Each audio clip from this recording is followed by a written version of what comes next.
Bem, agora sim, esperemos que isso siga a contento até final.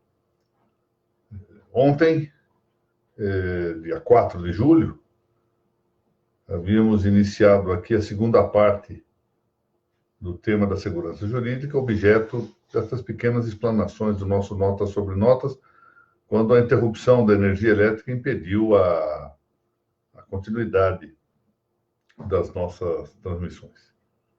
Eu quero até aproveitar a presença do Dr. Renato Lana, aqui na audiência desta pequena exposição, para, de par com cumprimentá-lo e os demais que já também aqui se agregaram, a doutora Rosângela Paiva, o doutor Luiz Marcelo Almeida, agradecer ao Colégio Notarial do Paraná, neste momento presidido pelo doutor Renato Lana, que substitui a presidente Mônica Della Vecchia, que está licenciada, pela oportunidade que para mim é muito honrosa de ali publicar-se uma série de pequenos artigos sobre o tema das notas. Essas nossas explanações aqui surgiram em razão destas publicações do Colégio Notarial do Paraná. Então, a ideia era comentar, fazer glosas e ler os artigos publicados previamente lá no site do Colégio Paranaense. Acontece que, como lá se publica um artigo a cada 15 dias, havia um interregno, e esse interregno precisava ser preenchido de outro modo. Então, já que o encontro semanal, para mim, era muito satisfatório, uma oportunidade para tratar de maneira informal sobre temas do direito notarial, temas antigos, temas atuais, etc. Fomos preenchendo esses vazios com algumas ideias. E na semana passada surgiu-me a ocasião de falar sobre a segurança jurídica. Eu vou fazer um resumo aqui do que foi exposto na semana passada para prosseguir com a exposição de hoje. O que nós fizemos na semana passada foi, de certo modo, uma novidade. Ou seja, a primeira novidade foi esclarecer um pouquinho sobre os chamados fins sobrepostos das notas, e também dos registros, mas particularmente das notas. E a segunda foi a classificação ou situação do objeto do direito notarial no bojo da teoria das virtudes. O primeiro ponto era importante para evitar aparentes dificuldades que ocorrem em textos que não estão contraditórios entre si nem nada, mas que poderiam levar a isso, porque de vez em quando a gente vê assim, as notas têm como objetivo a segurança jurídica. A maior parte das vezes nós vemos isso. Aí aparece um outro texto que as notas têm como objetivo concretizar a autonomia privada. Aí vem um terceiro e diz, não, mas as notas têm como objetivo garantir as liberdades concretas do povo. Aí vem um quarto e diz, as notas têm como objetivo o bem comum. E aí ainda fica se preocupando, escuta, qual é o fim das notas, afinal de contas? É o bem comum, a autonomia privada, a segurança jurídica ou as liberdades concretas? Bom, é que esses fins são sobrepostos. Quer dizer, pode até mesmo achar-se que são perspectivas diversas sobre uma só realidade, mas parece melhor dizer que sejam fins sobrepostos. Ou seja, a autonomia privada é o exercício da liberdade concreta, por sua vez, a segurança jurídica é que possibilita que se concretizem essas liberdades, e, por sua vez, tudo isso se volta ao tema final do bem comum. Então, está bem, não há problema em falar se são essas quatro finalidades. Eu quero saudar a todos que se encontram, mas pedir licença em especial para citar esse grande nome do pensamento jurídico brasileiro, que é o Dr. Paulo Henrique Cremonesi. Aqui há reunido gente muito, muito boa. Não posso deixar de esclarecer isso para não parecer que faço uma distinção arbitrária. Mas acontece que o Dr. Paulo Henrique Cremonesi é desses nomes dos quais a comunidade jurídica brasileira deve efetivamente orgulhar-se. Eu, portanto, fico, de um lado, constrangido pela presença do Dr. Paulo Henrique aqui para ver essa pequena exposição, mas, de outro, muito satisfeito, muito honrado com essa presença. Dr. Lucas, também um grande abraço. Vamos lá. Voltando. Então, primeiro, há fins sobrepostos e não há inconveniente em adotar esta referência múltiplice sobre as finalidades do notariado. Mas há um aspecto aqui que talvez tenha sido mais importante, embora por ser demasiadamente especulativo, etc., pudesse levar a dúvida sobre a oportunidade de falar-se disso, sobre a conveniência de estudar-se isso, em meio a uma série de problemas práticos que acometem as notas no dia a dia. Mas é a situação do objeto, ou seja, da finalidade das notas no âmbito da teoria das virtudes. De fato, isso é muito importante, nós vamos ver, quem sabe mais à frente, com mais vagar, depois que isso se sedimentar, caracterizar essa situação para nós entendermos a mecânica do relacionamento entre a justiça e a prudência. E eu observei que, ao passo em que a atividade jurisdicional está voltada diretamente à res justa, que é o objeto da virtude moral da justiça, já as notas, embora também se dediquem a realizar de algum modo a justiça, realizam, por assim dizer, uma justiça estatística, uma justiça que se contenta com a res certa, com aquilo que é certo de acordo com uma ordem anterior à busca concreta, determinação concreta da justiça. E como isso se dá? Se dá por meio da lei. Daí que, verdadeiramente, a segurança jurídica seja objeto de uma subespécie da prudência política. Portanto, ele está no âmbito da prudência e não da justiça. A segurança jurídica é objeto da prudência governativa.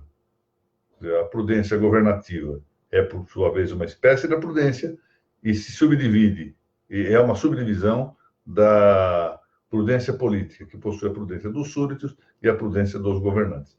Prudência governativa, portanto, é a prudência dos que exercem o governo de uma comunidade, seja com a função executiva, seja com a função legislativa, seja com a função judicial, que podem estar separadas, mas podem não estar. Muito bem. O que nós vamos ver hoje, rapidamente, e que, portanto, é suprir a mora de ontem, porque em virtude da quebra da energia elétrica, são os chamados ataques factuais à segurança jurídica. Porque acontece que nós temos a tendência, é normal, de acharmos, dentro dos nossos ângulos de vista, das nossas perspectivas, das nossas condições de vida, que as nossas atividades estão sendo particularmente afligidas. Então, os juízes acham que estão sendo atacados, a advocacia acha que está sendo atacada, e nem sempre vê o conjunto. As notas dos registros públicos estão na ordem do dia em matéria de ataques públicos. Praticamente não há dia em que não haja uma manifestação política acusando estas atividades de ser atividades burocráticas, atividades que só servem para, como se diz, tirar dinheiro do povo, etc. É aquela coisa que nós já sabemos. São os ataques políticos. E nós perdemos de vista, estando muito centrados nessas ofensivas contra as entidades das notas dos registros, que o problema da segurança jurídica e do ataque à segurança jurídica é um problema geral. Essa expressão, ataques factuais ou ataques fáticos à segurança jurídica, nos vem já do livro, que eu já tive a oportunidade de dizer, é a Vulgata da Segurança Jurídica, deve considerar-se a Vulgata da Segurança Jurídica em toda a literatura mundial, que é o célebre livro de Flávio Lopes de Anhata, que eu já tenho feito referência aqui nessas exposições. Então, a ideia é tentar situar, tentar verificar que o ataque à segurança jurídica, particularmente, pois, no nosso caso, o ataque que se faz contra os notários e registradores e contra o notariado e os registros públicos, não é um ataque isolado de um grande concerto de ideias contra a segurança jurídica em seu todo. Independentemente aqui de saber o mérito, se esse ataque está certo ou não, o fato é que ele existe. Então, é preciso ver quais são as suas características, como ele se manifesta, para que nós entendamos que o processo não é um processo segmentado, particular, que só está atingindo as notas dos registros. Não, é algo mais amplo, como nós vamos ver. E vem, pois, essa obra do Lopes de Anhata é da primeira metade do século passado. Então, praticamente com um século que isso está denunciado. Ele só se referia a dois pontos. mas que, claro, vamos ver já pela enunciação desses pontos a que ele fez alusão, tinha um potencial imenso, ou seja, um plano de compreensão muito amplo. Ele fala na perda de claridade e simplicidade da lei, e, em segundo, na hipertrofia legislativa. São 2 pontos, ou seja, a lei é atacada na sua qualidade e na sua quantidade. Começamos pelo segundo ponto. A hipertrofia legislativa é algo que salta aos olhos, não é? No caso do Brasil, chega a ser de uma turbulência tal que não é possível acompanhar o movimento legislativo. Eu quero confessar aqui um fato que me constrangeu muito, mas que mostra como são as coisas. Eu estou numa sessão de direito público, como sabe, e a questão de uns 7 ou 8 anos, eu tinha decidido, em um determinado caso, envolvia uma legislação pouco aplicada, na minha sessão, pelo menos. Eu tive que ter acesso a essa legislação, fui ao site do Planalto, na altura, onde estão as leis, examinei o texto da lei e fiz o meu voto assim. E no dia da sessão de julgamento, eu percebi que o advogado falava, na sustentação oral, de um dispositivo que eu não tinha ideia que existisse. Eu, então, por prudência, retirei o processo de pauta, voltei ao site do Planalto, essa lei não estava alterada ali. É quando, então, pesquisando melhor pela citação que havia feito o advogado, descobri que sequer o site do Planalto, estava atualizado.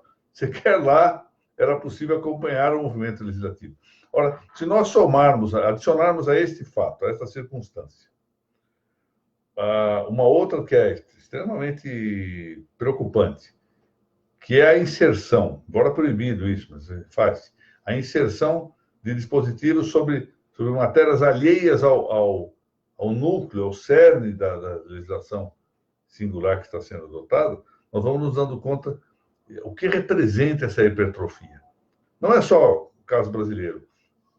A professora Mireille Delmas-Marty, lá de Paris, dizia das leis penais francesas, um volume muito inferior ao nosso, que essas leis, ninguém que fosse especialista em direito penal, o melhor especialista em direito penal da França, seria incapaz de acompanhar o movimento legislativo, a rapidez do movimento legislativo na França. Vocês imaginem o que é o caso brasileiro. Então, a hipertrofia legislativa é algo que preocupa muito e ataca a segurança jurídica, porque ataca um dos pontos centrais da segurança jurídica, que é a chamada segurança de orientação. Como orientar? Eu quero saber como devo orientar. E isso se perde com a hipertrofia legislativa, porque a hipertrofia traz de si 2 problemas. Além de seu cerne ser a quantidade excessiva, que nós não podemos acompanhar, ela leva à instabilidade. As legislações que mudam muito levam a uma situação de instabilidade, é instável. Há uma labilidade regulativa em todos os países que apresentam essa hipertrofia. Ou seja, não é só um problema de quantidade, mas envolve também o problema de rapidez das mudanças. E uma segunda coisa que nem sempre é compreendida. Compreender uma lei e depois interpretá-la em relação aos fatos supõe experiência, supõe contato com os fatos, supõe meditação sobre a lei, supõe compreender bem como essa lei deve moldar-se à situação fática, e isso exige tempo.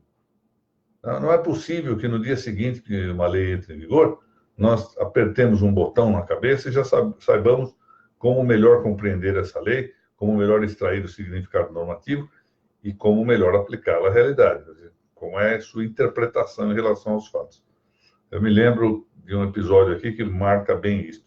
Certa vez eu comentei com um grande professor, talvez hoje o maior processualista civil vivo no país, Dr. José Manuel da Rua Dalvim, a respeito de um comentário que ele havia feito logo no dia seguinte da vigência do Código de Processo Civil de 73. E ele, então, fez uma observação preciosa para mim. Ele disse, olha, uma coisa é escrever um comentário sobre lei, ou um tratado, ou coisa que vale, 10 anos depois da vigência da lei, quando tudo já está mais ou menos sedimentado, quando já houve a experiência a respeito da aplicação da lei, do que dá certo e do que não dá certo ao aplicá-la, o outro está escrevendo no dia seguinte. E ele tem razão. Foi muito sábia a sua observação. Então, o primeiro ataque apontado já por Lopes de Neto era a hipertrofia da lei, hipertrofia legislativa, ou seja, crescimento desmesurado da produção legislativa. O segundo ataque que ele mencionou foi a perda da claridade e simplicidade das leis. O que sempre se entendeu que deveria ser a lei. No período mais clássico do pensamento humano, em que parecia que a sensatez jurídica, a sensatez em geral e a jurídica também, estavam ambas em moda, se entendia que a lei, na verdade, era uma recolha dos costumes para ordenar e admitir que aquilo estava certo. Ou seja, a sociedade tinha, para dirigi-la, um governo, chamemos-lo agora de Estado. Às vezes, durante certo período, esse Estado não houve como tal, mas, enfim, independentemente do nome, havia um poder político. Esse poder político recolhia aquilo que era uma prática social adequada, fazia em forma de lei, para que aquilo regesse as gerações futuras, até que houvesse eventual mudança de circunstâncias e a alteração das leis. Ou seja, as leis espelhavam mais ou menos as práticas sociais, as convicções sociais. Em determinado momento, isso se alterou. Em vez de as leis recolherem o que é a prática, o que é o desejo da sociedade, a sociedade passou a servir o governo.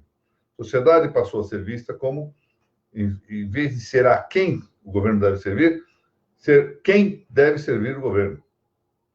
E o resultado é que o governo resolve que tem poder pedagógico. Ele resolve, ensinar à sociedade o que a sociedade deve fazer. Bom, essa vocação estatista, se quiser, socialista, leva a que as leis se multipliquem, porque a tentativa de organizar essa sociedade, essa ansiedade estatista, vai a tal ponto que vão se multiplicando as leis. Ora, essa multiplicidade leva a que realmente se vá perdendo a simplicidade dela, porque eu dava um exemplo outro dia em sala de aula, me parece razoável. Nós todos somos assim, vamos ter uma sala de aula grande, com todo mundo ali sentado, assistindo. Todos se viram para quem está falando. Supõe-se isso, né? O mínimo de educação que se espera numa sala de aula é que quem esteja ali, está ali porque quer, olha para a pessoa de quem está falando. Vamos admitir que alguém diz, olha, vamos fazer uma regulamentação das nossas aulas. Então, vamos colocar que todo mundo deve olhar para o professor. Ótimo. Aí, no dia seguinte, já começa a dizer, mas como é que o braço deve ficar? Aí o outro pensa, então, se o braço deve ficar apoiado e o outro braço? E a perna, pode cruzar-se ou não? Então, começa a haver regulação sobre regulação. E, aos poucos, isso vai se tornando cada vez mais obscuro, com uma linguagem que nem sempre é simples, porque descobrem que, para evitar grandes problemas de interpretação, como se isso fosse possível, né, era melhor uma linguagem técnica, esmerada. E aí surge isso que nos parlamentos modernos tem sido uma constante, a referência jocosa, mas não necessariamente falsa, de que as leis são feitas pelo quinto secretário. Repararam como desapareceu ultimamente a ideia da chamada mens legislatores? Porque não se sabe quem é o legislador. Alguém dá início a um projeto de lei, parlamentos imensos, essa votação não se sabe muito bem se a votação abrange as fundamentações, as motivações de quem propôs a lei. A redação é feita pelo quinto secretário, que é quem faz efetivamente as leis. E o resultado é que nós nos encontramos com a perda da claridade, da simplicidade das leis, que havia já referido Lopes de Neto, num quadro que era muito, muito, muito, muito mais benigno do que o quadro atual dos parlamentos contemporâneos. Muito bem. Notem-se que dessas duas características, hipertrofia legislativa e perda da claridade e da simplicidade, nasce uma coisinha, não é só esta causa desta deficiência, mas, enfim, é uma das causas, nasce uma coisa extremamente grave no mundo contemporâneo, que é a chamada perda do amor das leis.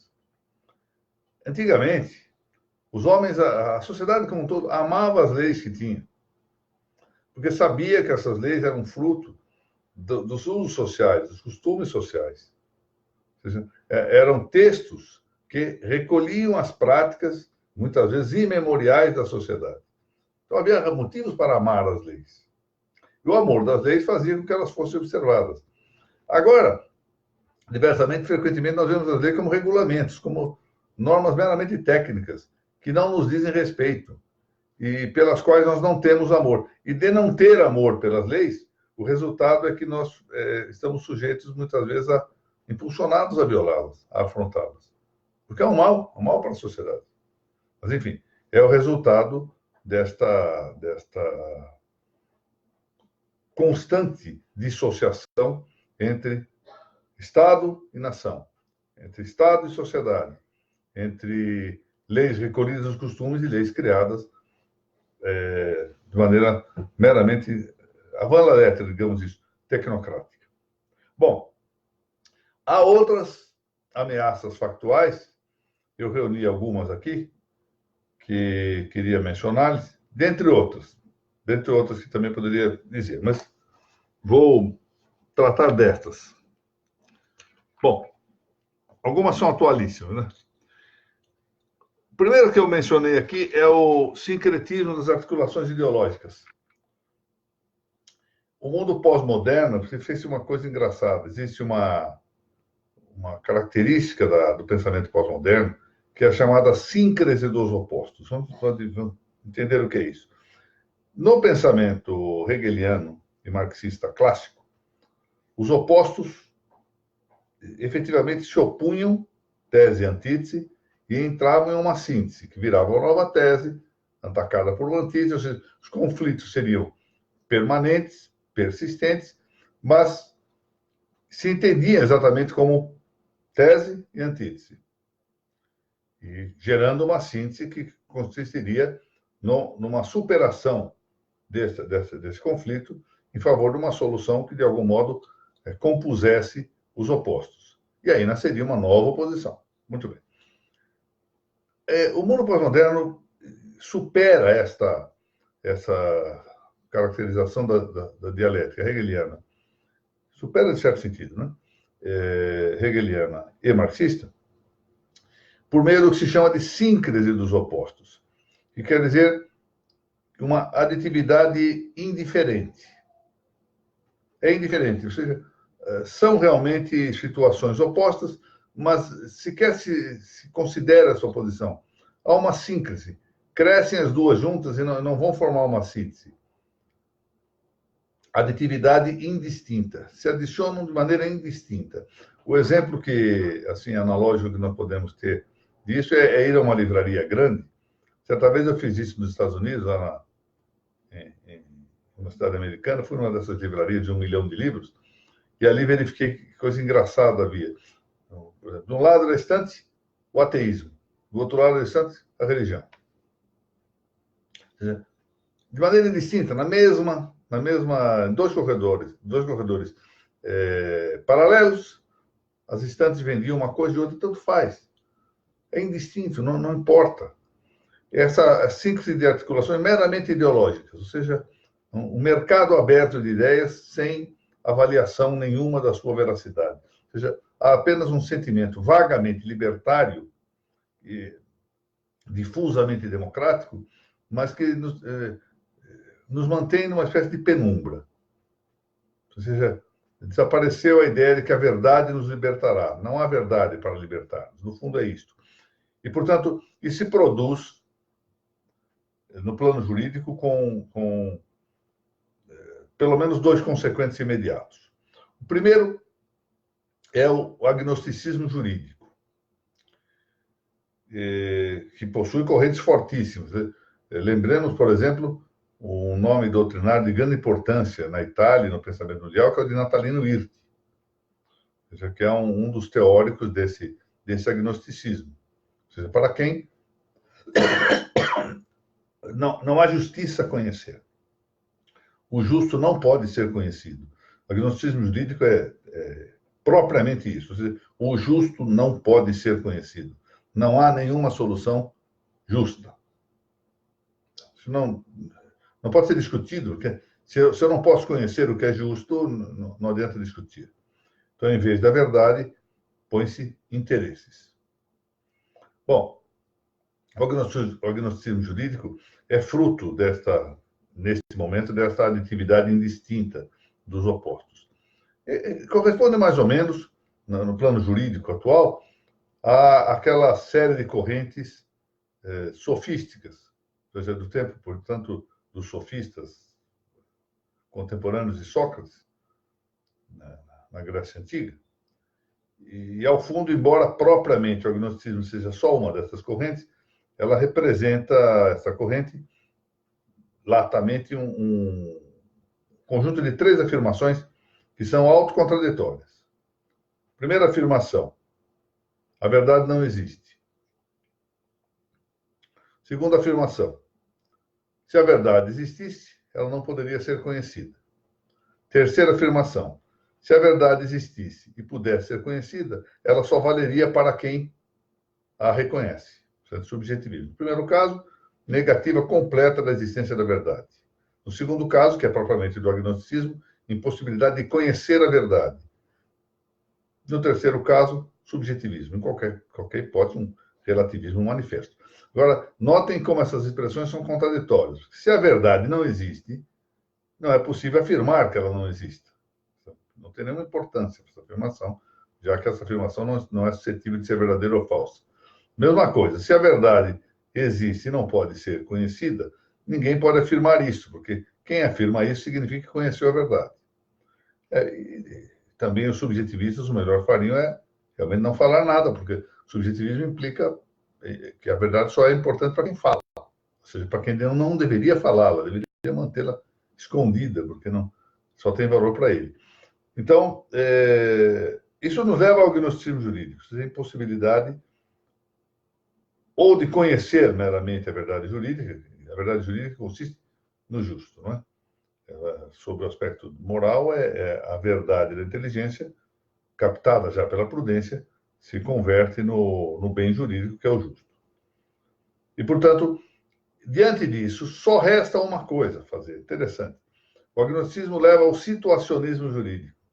Ou seja, a decisão é decisão meramente situacional. Eu decido aqui, no caso, é aquilo que nós brincamos no tribunal de arbitrária peculiaridade do caso. Eu decido conforme o caso. Me levanto bem, meu fígado está de bom humor, decido assim. Me levanto mal. Tá?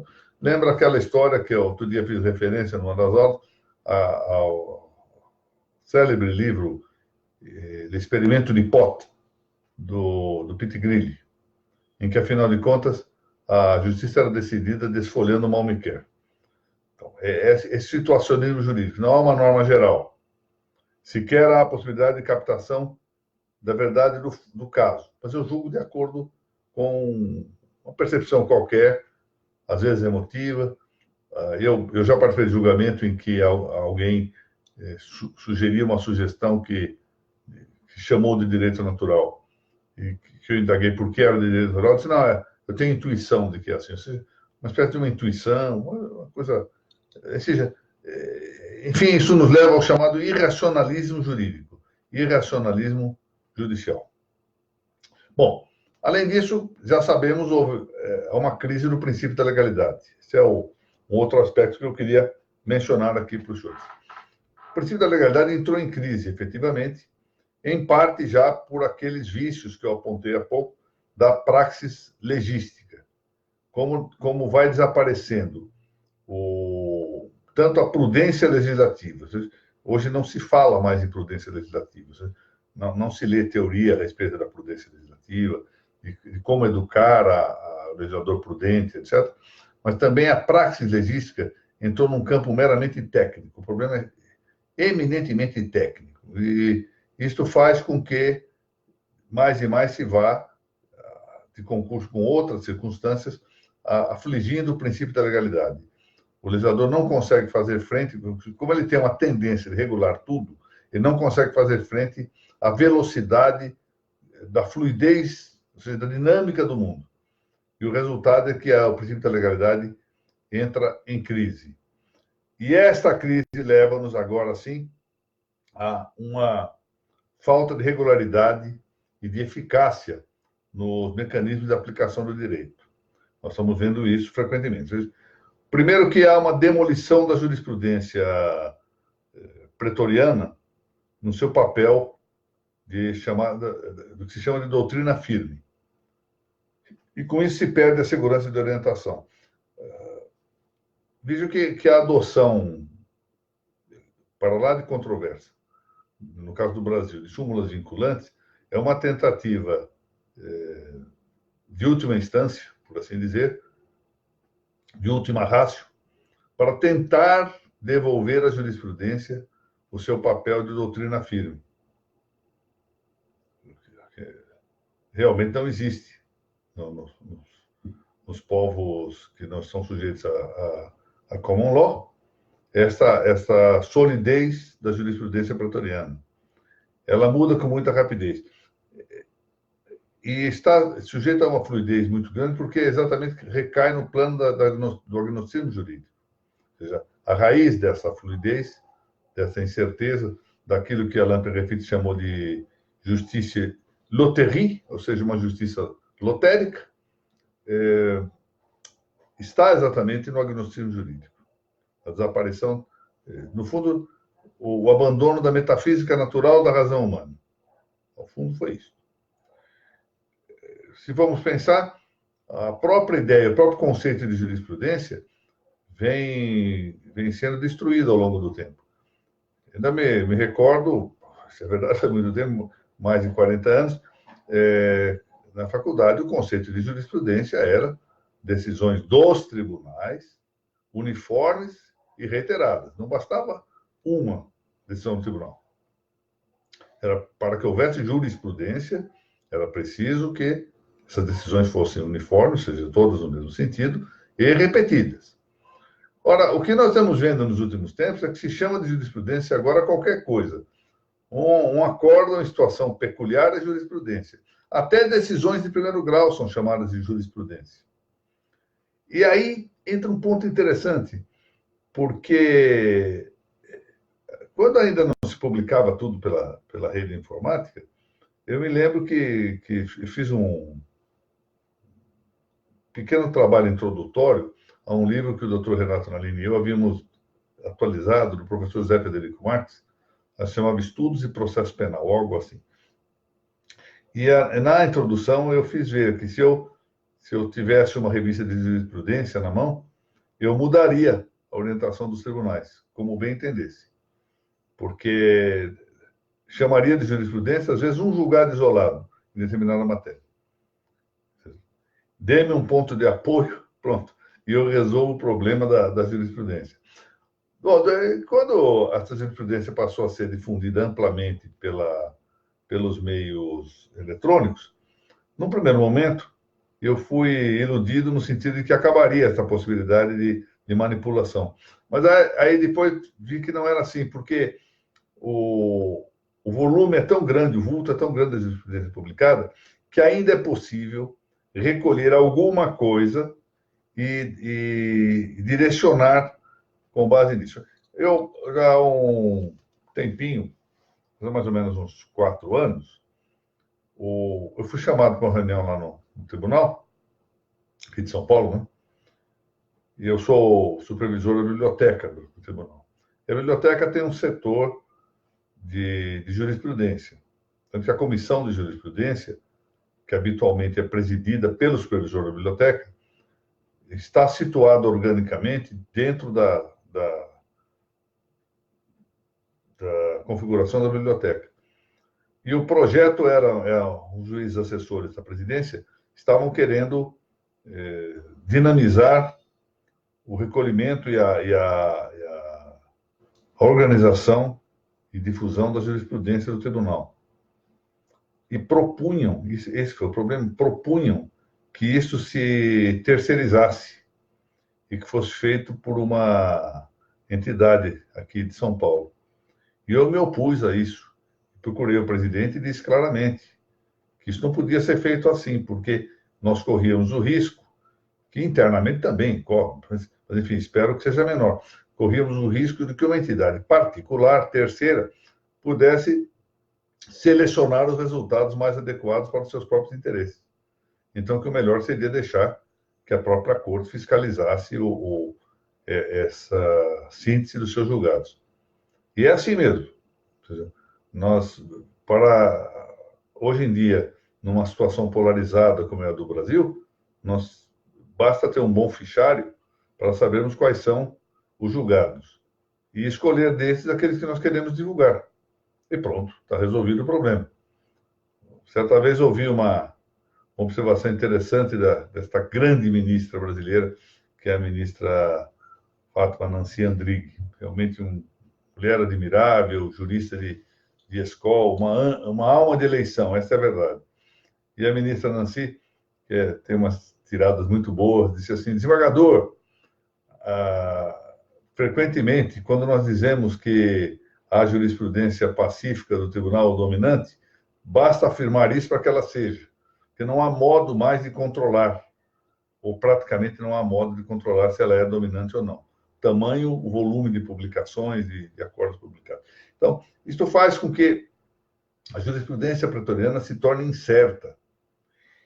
E aqui entra um outro problema, o problema da doutrina, que nós temos que considerar muito. Nós tivemos, e temos até hoje, grandes doutrinadores, não há dúvida. Não há dúvida. Só que, dada a propensão prática, especialmente dos advogados, e justificadamente, de procurar se aclimar ao que os tribunais decidem para poder orientar os seus clientes, os doutrinadores passaram a ter um papel, muitas vezes, e salvo raríssimas exceções, de comentaristas ou setoristas que cobrem as decisões dos tribunais posteriores. Quase sempre assim. Então, eu cheguei a ver indicações nesse sentido. Eu sempre pensei tal coisa, diz um grande doutrinador. Mas como o Supremo decidiu de outro modo, então passei a mudar. Ou seja, não tem que passar a mudar porque isto provém de um tribunal. Pode ser que o tribunal tenha melhores razões e me convença. Que eu me tenha equivocado numa posição doutrinária. Não há dúvida. Isso é possível. Mas só porque provém de uma decisão jurisdicional num outro sentido, eu tenho que mudar a posição e abandonar, a doutrina vai se esfacelando, vai perdendo a sua importância como fonte do direito, para se ajustar às orientações de turno dos tribunais. Quaisquer que sejam, estou falando até mesmo do meu tribunal, que, como sabem, pelo qual tenho um amor entranhado, sou magistrado aqui do Tribunal de Justiça de São Paulo há já quase 41 anos, há muito tempo. Mas, apesar disso, eu tenho que reconhecer que o tribunal também erra, né? Bom, vamos avançar. Há outras questões aqui a referir no plano dos ataques factuais, ou ataques fáticos da segurança jurídica. Um deles, e agora já avançando para os dois temas que me parecem mais indicativos, ou mais de perto, tocam as notas dos registros públicos. Um deles diz com a extensão dos elementos normativos do tipo penal, incluído o tipo penal disciplinar. E as referências similares que se passam, pois, no campo das infrações administrativas. Os elementos normativos do tipo são juízos de natureza subjetiva, que são proferidos pelos magistrados ou por aqueles que vão julgar condutas pretéritas. Isso é algo complicado, porque disse bem um autor penalista alemão que, no fundo, um elemento constitutivo do ilícito retrocede da cabeça do juiz para a conduta passada, ferindo até mesmo um problema de autenticidade da conduta. Ele está num tempo determinado, não pode ser completada por um fato posterior a ela. A circunstância é que, assim, há um aumento imenso dos casos de elemento normativo do tipo. E no caso, por exemplo, que diz respeito muito de perto à questão dos registradores e notários, a ausência de uma tipologia de condutas ilícitas, que torna realmente insegura a atuação dos notários e registradores. Não só, também, dizer a verdade, vários colegas às vezes me comentam que sentem insegurança sobre atos a praticar ou não, diante da atipologia e da possibilidade de ter instaurado contra si procedimentos de natureza disciplinar por atitudes que não estão, por atos que não estão consagrados na lei e que dependem muito de um critério de avaliação posterior, póstero. Isso tem um elemento agora, um incremento muito interessante, muito intenso, antes de falarmos dos registradores das notas, por exemplo, da lei de improbidade. Os artigos 9º a 11 da lei de improbidade, a 8.429, não são tipológicos. Eu admito que não é possível fazer uma tipologia cerrada, tipologia clausurada e muito clara, muito precisa, a maneira, por exemplo, do direito penal estrito, para as infrações disciplinares e para boa parte desses ilícitos administrativos. Agora, quando as sanções correspondentes são demasiadamente graves, a ponto de que nós temos que reconhecer, por exemplo, em relação à lei de improbidade, que boa parte das suas sanções são mais gravosas do que as correspondentes na parte criminal, ou quando, no caso, por exemplo, das notas e dos registros, a sanção de perda da delegação seja de tal porte que mal se compreenda que não haja uma tipologia para verificar, para dizer claramente qual é o preço do ilícito, de qual ilícito, o que eu não posso praticar sob pena de perder a delegação, isso nos leva a realmente uma situação de grande insegurança jurídica. Porque qualquer coisa pode ser tida por muito grave, dependendo dos critérios individuais. Nós ficamos entregues, na verdade, a uma certa arbitrariedade interpretativa. E algo que alguém pode considerar como uma infração mediana, alguém com outro tipo de avaliação, outro tipo de critério, pode considerar muito grave, levando a uma penalidade destrutiva, não só da fama, do nome, do bom nome de alguém, mas até mesmo do ponto de vista profissional. Eu vou contar-lhes um caso aqui, por ter sido público o julgamento, mostra como essas coisas são extremamente graves. Volto a dizer, foi público o julgamento, a sala estava lotada, portanto, o que eu vou falar aqui não representa uma novidade do ponto de vista de publicidade. Embora eu vá omitir aqui o nome da cidade e alguns dados para preservar um tantinho os envolvidos na história. Parece uma sustentação oral num caso de improbidade. Um médico fazendo sustentação oral. Muito estranho isso. Ele começa a sustentação oral, naturalmente advogado, né? Dizendo o seguinte: olha, eu sou um médico com 40 e tantos anos de profissão na cidade X, cidade com cerca de 80 mil habitantes. Eu resolvi candidatar-me ao cargo de vereador, fui eleito, fui então à faculdade de Direito, fiz a faculdade de Direito e descobri, estando na vereança, que havia uma determinação lá da Câmara Municipal no sentido de que os funcionários da Câmara receberiam vestuário e que aquilo não estava sendo cumprido. Ou seja, ao largo de 20 anos, os presidentes da Câmara beneficiavam alguns funcionários, mandava comprar roupa para uns, para outros não, ficava tudo por isso. Eu cheguei à presidência da Câmara, resolvi então criar um setor de licitação, fiz um processo licitatório, achei que 3 convites eram insuficientes, fui muito mais além do que a lei previa, fiz 12 convites, verificamos as melhores condições, compramos roupa para todo mundo.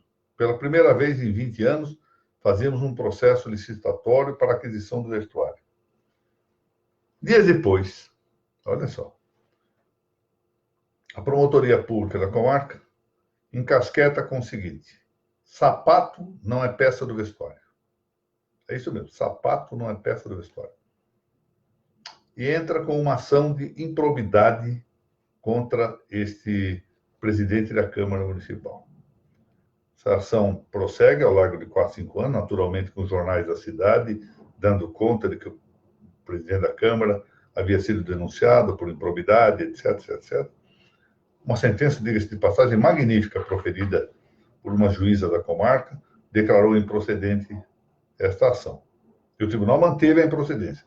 Mas olha o que diz o pobre do médico e advogado, formado em Direito, bacharel em Direito. Ele disse assim para ela, doutor, eu não me importo mais com a minha carreira de política. Nunca mais na vida quero ser político. Vou para casa, vou ficar em casa, mas o problema é que acabou a minha vida profissional também. Ninguém mais vai visitar o obstetra que foi acusado de improbidade. E a acusação, embora agora seja julgada improcedente, ela está colada no meu nome. Vai melhorar essa improcedência? Alguns vão dizer, ele não tinha culpa mesmo, mas o fato é que a acusação produziu o seu efeito, um efeito que se espalhou para toda a vida social, sem contar que ele permaneceu durante 4 ou 5 anos, enquanto essa ação estava em andamento, respondendo a uma pena, que é exatamente a existência do processo. Todo mundo que já respondeu a um processo sabe o que é essa pena. Portanto, há uma grande, agora voltando ao tema da segurança jurídica, há uma grande insegurança quando, sem ter elementos tipológicos que nos permitem saber se uma conduta é ou não grave, nós ficamos entregues a um julgamento futuro de alguém que vem e que pode achar que algo é grave ou não.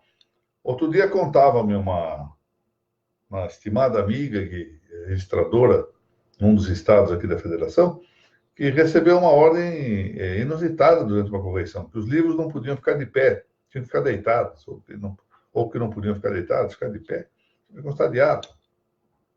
Um outro caso aqui em São Paulo, tornou famoso, numa correição, em que o juiz que fazia a correição determinou que se adotasse um determinado comportamento, muito bravo. O notário mostrou a ele que as normas de serviço aqui de São Paulo, o que me surpreender é que o notário tenha conseguido encontrar alguma coisa no meio das normas de serviço aqui da Corregedoria Geral do Distrito de São Paulo, que tem dezenas e dezenas de páginas, volumes, etc. Mostrou lá que a conduta estava certa, que não era para fazer aquilo que disse, não me importa, diz o juiz, não me importa o que as normas dizem, eu estou determinando que seja assim. Então, vejam que esta situação quebra a segurança jurídica. Um outro elemento, um ataque factual. Um outro plano de ataque factual à segurança jurídica está nas investidas frequentes contra a independência jurídica. Não é só do registrador do notário, também dos juízes, dos advogados, promotores públicos, delegados, etc. Já é uma conhecida esta moléstia à independência jurídica. Já é um certo... parece que é um certo desconforto com a divergência de ideias. Não se pensa que a sobreposição de ideias faz parte do universo jurídico.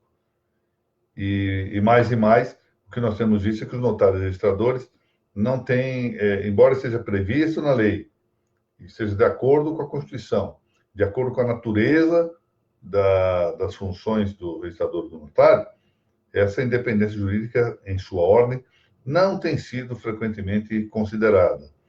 E chegando ao ponto, eu participei de julgados isso, em que divergências de qualificação do título levavam a punições disciplinares. Ou seja, o fato de se pensar diferentemente do que pensa a corregedoria é já um ilícito. É claro que não há independência jurídica nesse quadro. E não se pense que seja só em relação a notários e registradores vivos. Quando eu estava no Conselho da Magistratura de São Paulo, período muito interessante, eu participava, na condição de presidente da Ação de Direito Público, da Câmara Especial do Tribunal de Justiça. E lá ocorreu o seguinte, essa Câmara julga, entre outros casos, conflitos de competência entre juízes de primeiro grau. E um dos juízes de uma determinada comarca havia, pela 9ª ou 10ª vez, entendido de modo X, que não era o entendimento dominante na Câmara Especial. Muito bem. Talvez, aqui para nós, o juiz já tivesse... aquela história, eu não concordo com isso, eu vou postergar o entendimento, deixa lá ressalvar esse entendimento em atenção à jurisprudência dominante, matéria de forma, aceito e pronto. Mas ele tem o direito de não concordar com isso. E foi o que ele fez, manteve a posição. Acho que não sou competente. Foi para a Câmara Especial, e na Câmara Especial a proposta era dizer que ele era mesmo competente, e em vista do que se chamou, então, de arbitrariedade nas decisões, embora tivesse fundamentada e tudo, estavam determinando que se extraísse cópia e remetesse à Corregedoria Geral de Justiça para adotar providência. Eu me indispus abertamente. Disse, não, isso não se faz. Porque, a admitir-se isso, o dia que nós contrariarmos o entendimento da jurisprudência posterior, dos tribunais posteriores, também nós seremos considerados arbitrários. Desaparece a independência jurídica. Então, nós precisamos recuperar isso. Em parte, isso é preciso que também nós digamos. Em parte, isso se deve a que os próprios notários registradores, vamos dizer isso com todas as letras, não quero que fiquem chateados comigo, mas, enfim, em parte, os registradores notários são culpados dessa situação. Não souberam defender a sua liberdade de atuação, a sua independência jurídica. Eu compreendo as dificuldades, etc. O fato é que não a defenderam adequadamente. E como prova disso, para não dizer que estou dando aqui uma opinião sem lastro factual, basta ver o número de consultas que se fazem. Algumas até curiosas, porque consultam e quando recebem a resposta diversa da que esperavam, se rebelam. E aí acusam o judiciário de estar interferindo demasiado. Quem mandou consultar? Onde é que está escrito que o judiciário pode ser consultado e que tem poder normativo? Onde é que está escrito isso? Qual a lei que determina isso? Não há. Basta ver que, em alguns casos, nós temos visto aí determinações que têm força de fato normativo, de fato tem, e que são autorreferenciais. Ou seja, é a autoatribuição de poder normativo. Bom, isso em parte, se nós não tomamos consciência da nossa própria independência, da nossa própria liberdade, quem tomará consciência delas? Esse é o problema. Precisa também estar-se à altura, por mais que sejam situações difíceis. Eu admito que são difíceis. Bom, vamos recapitular aqui aquilo que procuramos tratar. Na aula anterior, portanto, vimos que a segurança jurídica é objeto da prudência governativa e que é uma das finalidades sobrepostas ou estratificadas das notas. Da ação de segurança jurídica, no caso das notas, corresponde à concretização da autonomia das vontades privadas, leva à efetiva defesa da liberdade concreta, não essa liberdade de retórica, do homem com H maiúsculo, do qual disse José Ptemécio que nunca havia conhecido na vida, nunca vi um homem com H maiúsculo andando pela rua. O homem abstrato não existe, né? Isso é uma indicação platônica, própria do idealismo de Platão. Então, liberdade concreta, essa do pão, queijo, por assim dizer. Para isso que servem as notas. E com isso ela cumpre o seu papel em relação ao bem comum. Ora, ao tratarmos hoje dos ataques factuais, o que nós estamos mostrando é que reduzido, abrandado, ou mesmo extinto muitas vezes, esse objetivo da segurança jurídica, ofende-se não só a autonomia privada e liberdades concretas, mas o bem comum. Ou seja, atingir a finalidade dos registros públicos ou das notas não é um benefício do registrador ou do notário. É a realização da ratio essendi das notas e dos registros.